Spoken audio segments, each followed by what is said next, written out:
রহমানির রহিম। আমরা ব্যাংকের শ্রেণীবিভাগ নিয়ে পূর্বের ক্লাসে আলোচনা করেছি। আজকে আমরা ব্যাংকের বিভাগের সংগঠন ও কাঠামো ভিত্তিতে কয় ভাগে ভাগ করা হয়েছে সেগুলো নিয়ে আলোচনা করব।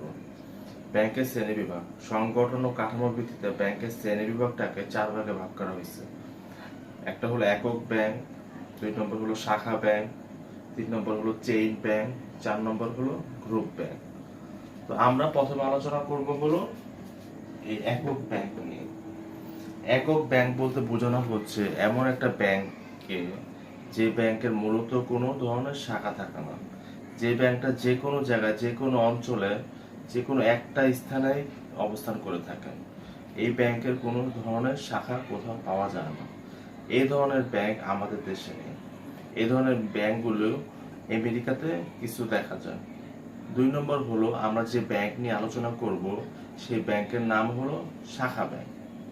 শাখা ব্যাংক হলো এমন একটা ব্যাংক যে ব্যাংকের মাধ্যমে একটা ব্যাংক তার বিভিন্ন স্থানে বিভিন্ন অঞ্চলে তাদের তাদের শাখা স্থাপন করে থাকেন এবং তাদের ব্যাংকিং কার্যকলাপ বিভিন্ন শাখার মাধ্যমে পরিচালনা করা হয়ে থাকে।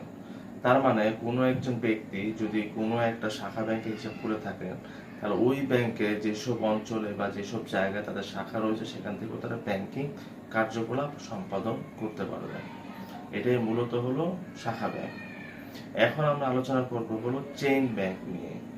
চেইন ব্যাংক বলতে বোঝানো হচ্ছে এমন ব্যাংকগুলোকে যে ব্যাংকগুলো তাদের অর্থনৈতিক অবস্থা, তাদের মূলধনের অবস্থা, তাদের ব্যাংকিং কার্যকলাপ পরিচালনা করার অবস্থা প্রায় একই রকম।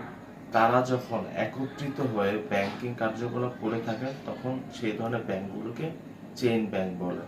সাধারণত এই ধরনের ব্যাংকগুলোর ম্যাক্সিমাম ব্যাংকগুলো তাদের মূলধন, তাদের অর্থনৈতিক শক্তি, তাদের ঋণ দেওয়ার ক্ষমতা, তাদের আমানত সংগ্রহ করার ক্ষমতা সকল কিছু প্রায় একই রকম থাকে। এখন আমরা আলোচনা করব হলো গ্রুপ ব্যাংক নিয়ে। গ্রুপ ব্যাংক বলতে বোঝানো হচ্ছে এখানে একটা শক্তিশালী ব্যাংক কিছু দুর্বল ব্যাংকের শেয়ার ক্রয় করে থাকেন। অধিকাংশ শেয়ার ক্রয় করার কারণে দুর্বল ব্যাংকের ওই বড় ব্যাংকটা শক্তিশালী হয়ে থাকেন ওই ছোট ব্যাংকগুলোর থেকে।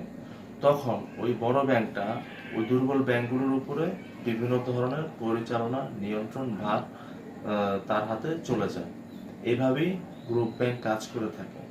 তো এই ছোট ছোট ব্যাংকগুলো যখন গ্রুপ ব্যাংকের আওতায় চলে যায় তখন গ্রুপ ব্যাংকের সিদ্ধান্তই সেই প্রধান গ্রুপ ব্যাংকের সিদ্ধান্তই অন্য ছোট ছোট ব্যাংকগুলো পরিচালনা হয়ে থাকে। তো আজকে আমরা সংগঠন ও কাঠামো